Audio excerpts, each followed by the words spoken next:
بسم اللہ الرحمن الرحیم۔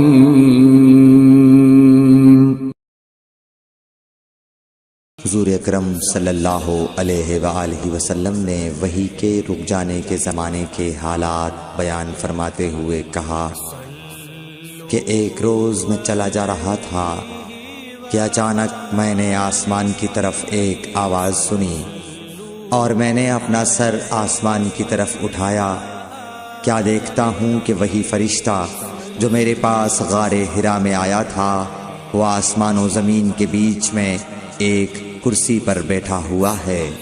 میں اس سے ڈر گیا اور گھر آنے پر میں نے پھر کمبل اوڑھنے کی خواہش ظاہر کی۔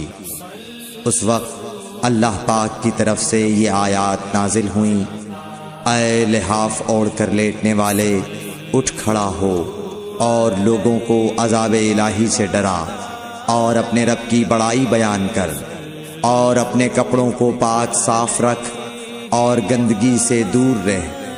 اس کے بعد وہی تیزی کے ساتھ پے در پے آنے لگی۔ صحیح بخاری حدیث نمبر 4۔